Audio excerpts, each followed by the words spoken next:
Demiurgo. En el gran papiro mágico de París, fechado alrededor de la primera mitad del siglo IV de la Era Común, aparece el oráculo de Cronos. La oración recomendada invoca a Cronos como Señor del mundo, primer padre, pero también le otorga al dios el título peculiar de hombre-mujer. Cronos es Saturno, el sol primigenio. Entonces, ¿a qué aspecto de este dios se refería este título? En Saturno, los principios primarios masculino y femenino se unen dando lugar al hermafrodita o andrógeno. Pocas de las deidades preeminentes de la antigüedad están libres de esta dualidad. Los sumerios Anu, Ninurta, Tammuz, Enki, el hindú Vishnu, Brahma, Shiva, el Surban iraní, el Quetzalcóatl mexicano, todos revelan una dimensión femenina. Su cónyuge nunca está completamente separado de su propio cuerpo. Los egipcios estimaban a Atún como ese gran él-ella, ¿sí? Mientras celebraban a Amón como la gloriosa madre de dioses y hombres. La palabra egipcia para esta unidad primordial es Mut, Tef o madre-padre. De lo que hemos ya estudiado sobre el simbolismo del sol encerrado, hay pocas dudas sobre el significado concreto de Mut. Tef. La palabra significaba el cosmos organizado, el sol central, su recinto, considerados como los padres masculino y femenino unidos en una única personalidad. El cuerpo del gran padre era también el cónyuge del dios, el útero del cielo. Los artistas egipcios mostraron el cuerpo de Osiris formando un círculo, el círculo de los Tuat, ¿sí? La morada de Osiris o Ra, pero todo estudioso de la religión egipcia sabe que el Tuat, la casa de reposo, fue el vientre de Nut, o sea que estaba todo unificado. El hermafrodita entonces personifica al cosmos original, que significa Saturno y su morada visible. Un autor, Faber, en su amplio estudio del ritual antiguo, señala que el gran padre a veces era estimado como el alma animadora y a veces como el esposo del universo, mientras que el universo a veces era considerado el cuerpo y a veces la esposa del ser inteligente. Y como una teoría suponía una unión tan perfecta como la del alma y el cuerpo en un hombre, la otra producía una unión similar al mezclar al marido y la mujer en un hermafrodita. Con la evaluación de este autor es imposible estar en desacuerdo siempre y cuando uno recuerde que para los antiguos el universo, cosmos, ¿no es cierto?, significaba el hogar de Saturno y no una extensión ilimitada. Que el cosmos de Saturno haya adquirido un carácter dual como cuerpo del dios y como su esposa es suficiente para explicar el padre-madre primordial, digamos. El hermafrodita o andrógino, nos dice un autor, Mircea Eliade, es el signo distintivo de la totalidad original, es decir, el todo. Su forma habitual es esférica, señala. Llegamos así a la siguiente ecuación. Banda del sol encerrado es el cosmos, ¿no es cierto? Que es la isla, el huevo, el cordón, el cinturón, el escudo, el círculo de los dioses, todas las cosas que ya estudiamos, que también son el cuerpo del padre, que también es el vientre de la gran madre. Esta constante mítica no es tan extraña como parece. Recordemos que en la naturaleza hay seres que son hermafroditas, ¿sí? Seres hermafroditas es la mezcla Hermes y Afrodita, de ahí viene la palabra. Como dice el profesor Oscar Schmidt, especialmente en los vertebrados, cada sexo posee rastros tan claros del aparato reproductivo característico del otro sexo que hasta la misma antigüedad consideraba el hermafroditismo como una condición primitiva natural de la humanidad. Suponían que eso había sido normal. Por otro lado, la palabra sexo deriva del término latino sexus, proveniente de la raíz secare, que significa cortar, separar. Sexo se refiere simplemente a la división del género humano en dos grupos distintos, masculino y femenino. En los himnos órficos cantados durante los misterios vemos también Zeus es varón, Zeus es una virgen inmortal. El Amón egipcio era, en su otra mitad, la diosa Neit. Venus, en algunas de sus estatuas, está representada con barba. Yo les dejo el link para que vean la imagen. Vishnu, representado con un loto saliendo de su ombligo, se muestra en uno de los más antiguos grabados como de doble sexo, Vishnu y Lakshmi, de pie sobre una hoja de loto, ¿no es cierto?, flotando en el agua. Entre los antiguos persas, Meshia y Meshione eran un único individuo. También enseñaban que el hombre era el producto del árbol de la vida, desarrollándose en pares andrógenos hasta que fueron separados en una modificación subsiguiente de la forma humana.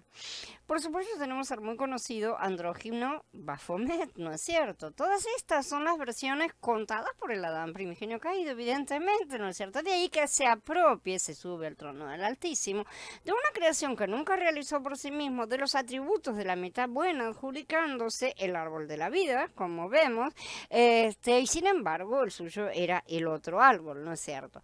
De cualquier manera, lo que tenemos que ver es que todas estas cosas no son demasiado similares y al mismo tiempo demasiado dispersas como para haber sido inventadas espontáneamente por los seres humanos. Alguien anduvo por ahí repartiendo panfletos, digamos. El término demiurgo fue acuñado por Platón en su diálogo del Timeo. ¿Sí? Para Platón existían dos realidades, el mundo de las ideas y el mundo de las formas, es decir, el mundo espiritual, digamos, el pleroma, y un universo material, el reino del demiurgo. Es interesante un comentario de Platón en el Timeo, donde el personaje sugiere que dado que nada se convierte o cambia sin causa, entonces la causa del universo debe ser un demiurgo o un dios, una figura a la que el Timeo se refiere como el padre creador del universo. Y dado que el universo es justo, el demiurgo debe haber mirado al modelo eterno para hacerlo y no al perecedero. Por lo tanto, usar al mundo eterno y perfecto de formas e ideales como modelo se dedicó a crear nuestro mundo que antes solo existía en un estado de desorden. Esta es la versión platónica de la creación, claro que desde el punto de vista del caído, de cualquier manera, no terminan de dar vuelta a las cosas a pesar de que en algunos puntos de algo se dan cuenta. La filosofía platónica, particularmente el neoplatonismo, tendrían una influencia tutelar en el gnosticismo posterior. Platón lo clasifica como bueno, siendo un creador que buscó levantar una creación perfecta, mientras que el gnosticismo arcóntico le da la vuelta a la tortilla por completo. Entre los gnósticos arcónticos, los sofitas, los setianos y en los escritos de la biblioteca en general de Nag Hammadi, los arcontes son gobernantes. La palabra arconte significa gobernante. Había seres humanos que eran gobernantes y tenían ese título. Cada uno de estos está relacionado con uno de los 7 planetas que impiden, según sus teorías, que las almas abandonen el reino material. La connotación política de su nombre, sí, ya decimos que eran importantes cargos gubernamentales, ¿no es cierto?, administrativos, públicos, refleja un rechazo al sistema gubernamental que se consideraba defectuoso y sin posibilidad de verdadera recuperación. En el maniqueísmo, los arcontes son los gobernantes de un reino dentro del reino de las tinieblas, que en su conjunto forma el príncipe de las tinieblas, ¿no es cierto?, es gobernado por él. Por lo tanto, vemos aquí que el demiurgo es considerado un ser sumamente malvado. Un rasgo característico del concepto gnóstico del universo es el papel que juegan en casi todos los sistemas gnósticos los 7 arcontes creadores del mundo, conocidos como la Hebdómada. Estos 7 son, para la mayoría de los sistemas, poderes semi-hostiles, se les considera las últimas y las más bajas emanaciones de la deidad.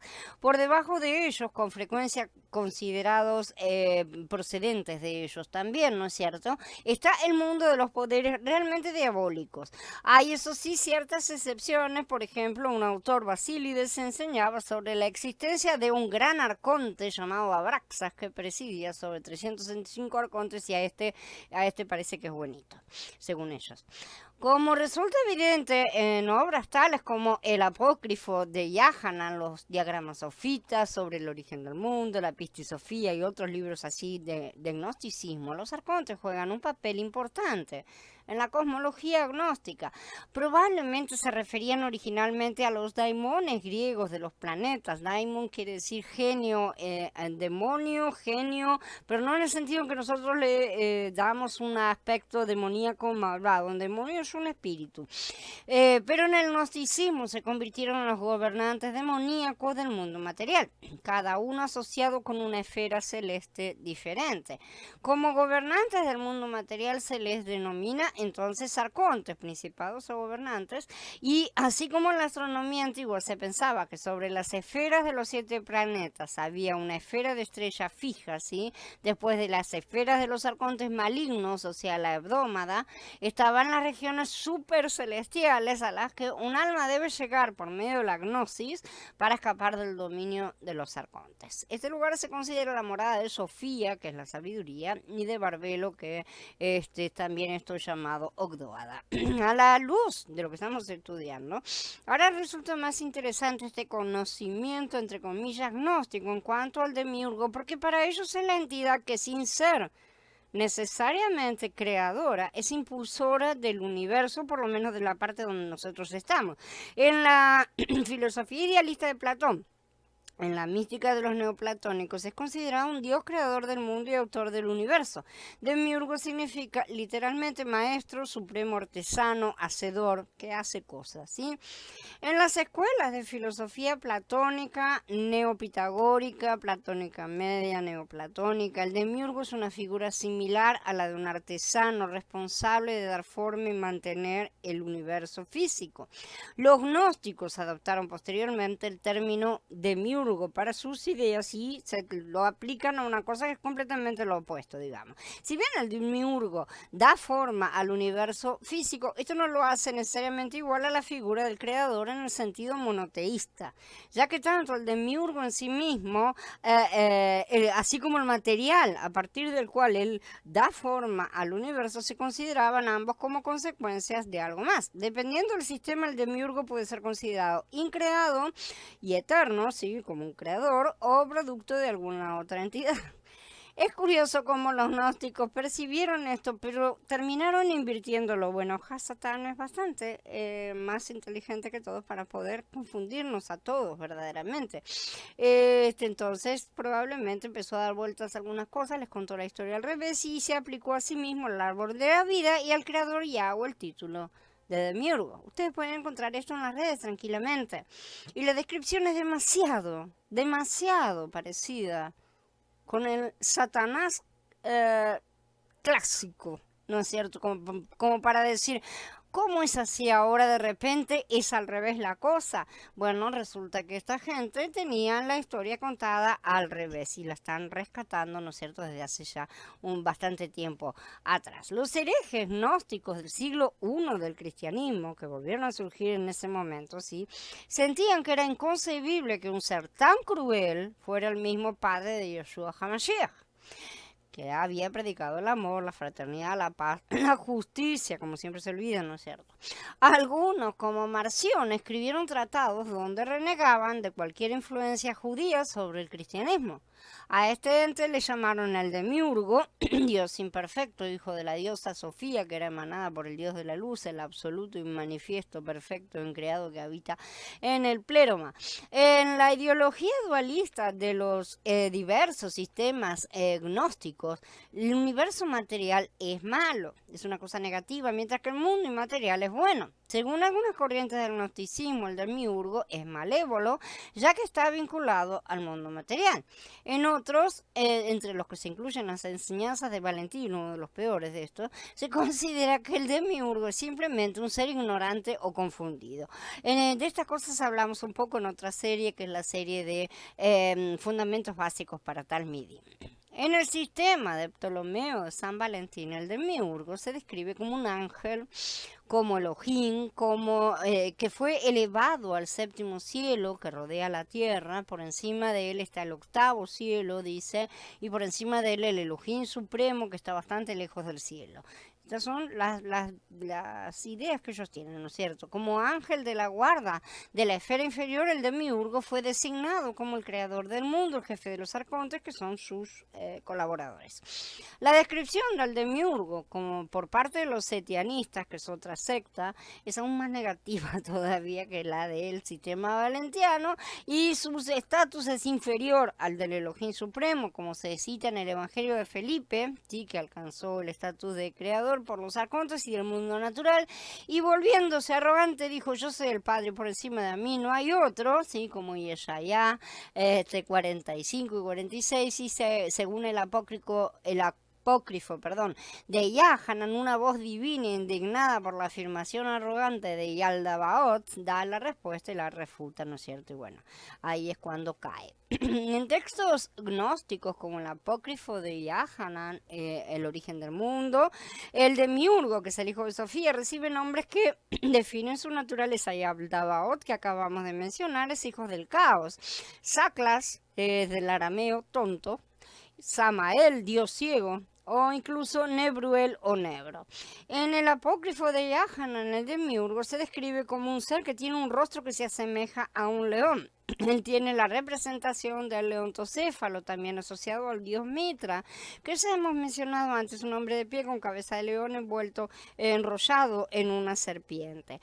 Acá vemos cómo los seguidores del Adán primigenio, o sea, los descendientes del nuevo Adán, recordando que Adán significa rojo porque fue creado de la Adamá, ¿no es cierto? Tierra roja, y que en sí no es un nombre propio, sino más bien un nombre genérico, lo tomaron como su propio dios. Sí, creyeron en su versión de los hechos, le levantaron templos y lo adoraron civilización tras civilización, todas las naciones de la tierra, con la excepción de los israelitas, que Yahweh levantó por y para sí mismo, ¿sí? A partir de un único hombre. Podemos entender entonces tantas similitudes que no les molesta compartir entre ellos y no se acusan unos a otros de copistas, ¿no es cierto? Pero guardan estas acusaciones exclusivamente para los seguidores de Yahshua y los que tienen las escrituras. Porque en verdad es que sus mentiras son las que fueron copiadas del único original de los cielos.